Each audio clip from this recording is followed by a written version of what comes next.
আসসালামু আলাইকুম। এলিজা কিচেনে সবাইকে স্বাগত জানিয়ে আজকে একটা রেসিপি করতে চলেছি সোয়াবিন দিয়ে। সোয়াবিন দিয়ে খুবই একটা টেস্টি রেসিপি। আপনারা শুরু থেকে শেষ অবধি দেখবেন আর কিভাবে আপনারা সহজভাবে বাড়িতে বানাতে পারবেন আজকে সেটাই আপনারাকে করে দেখাবো। আর পুরো ভিডিওটা দেখবেন, আশা করি ভালো লাগবে। আজকে করে দেখাবো আপনারাকে সোয়াবিন দিয়ে দারুণ একটা টেস্টি রেসিপি, একেবারে একটা ইউনিক রেসিপি। সয়াবিনটাকে কেটে নেব। আমি একটা নিয়েছি, আপনাদের ঘরে যদি লোক সংখ্যা বেশি থাকে তাহলে আপনারা বাড়িয়ে দিতে পারবেন। একটা পাত্রে ঢেলে নিলাম। এখন গরম জল দিয়ে সেদ্ধ করে নেব।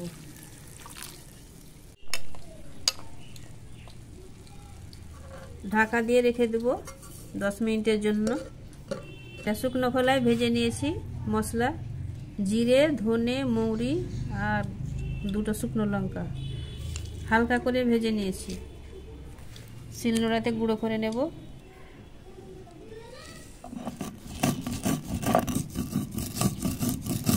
আগে থেকে একটা আলুকে সেদ্ধ করে রেখেছিলাম, এখন এই গ্রেট দিয়ে গ্রেট করে নেব। আপনাদের ঘরে যদি গ্রেট না থাকে তা আপনারা ম্যাশ করে নিতে পারেন।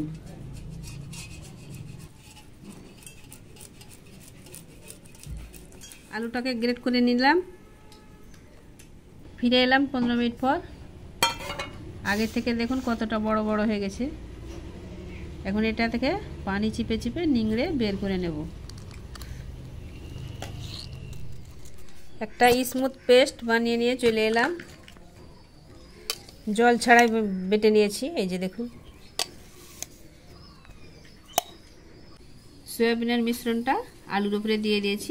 রসুন, গোলমরিচ, জিরে, একটা কাঁচা লঙ্কা শিলনোড়ায় বেটে নেব। আর এখানে যে মশলাটা বেটে নিলাম, জিরে, গোলমরিচ, কাঁচা লঙ্কা দিয়ে দেব। আর আগে থেকে যে ভাজা মশলাটা আছে সেটাও দিয়ে দেব। ভাজা জিরের গুঁড়ো, স্বাদ মতো লবণ, চিলি ফ্লেক্স, ধনে গুঁড়ো, 1 চামচ সরষের তেল ভালো করে মাখিয়ে নেব। এখানে 2 চামচ বেসন দিয়ে দেব।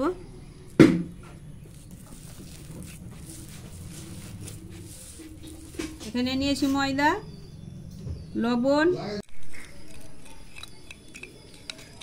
এটাও একটা গোলা বানিয়ে নিয়েছি ময়দা দিয়ে, তাতে হলুদ আর একটু দিয়েছি লবণ ময়দাতে। একটা পাতলা ব্যাটার তৈরি করে নিলাম।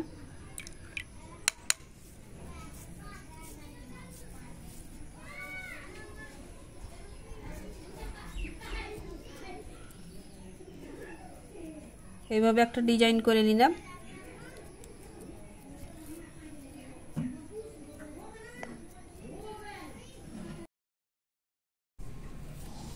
এদিকের কাজটা আমার কমপ্লিট হয়ে গেছে।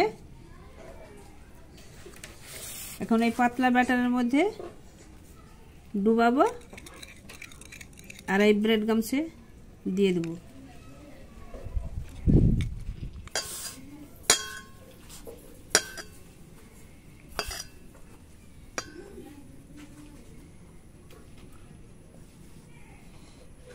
আবারও ডুবিয়ে দেব। আমি ডবল কোটিং করছি, আপনারা চাইলে একরা কোটিং করতেও পারেন।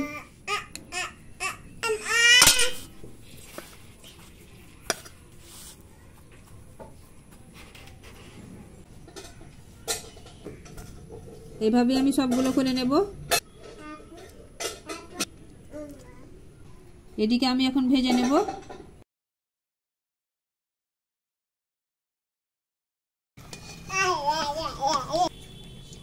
আবারও সেকেন্ড ব্যাচটা ভেজে নেব। উল্টে পাল্টে সোনালি কালার করে ভেজে নিলাম। এখন উঠিয়ে নেব।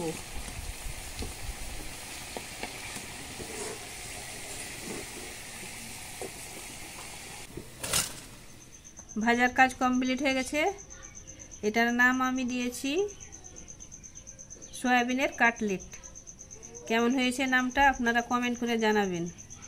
আর কতটা ক্রিস্পি হয়েছে উপর থেকে শুনুন আওয়াজটা। দারুণ একটা খেতে সুস্বাদু রেসিপি। এই যে দেখুন,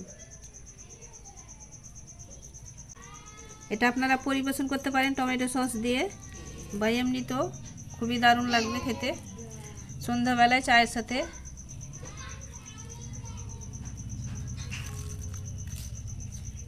খেতে খুবই সুন্দর লাগলো। আপনারা অবশ্যই একবার বাড়িতে ট্রাই করবেন।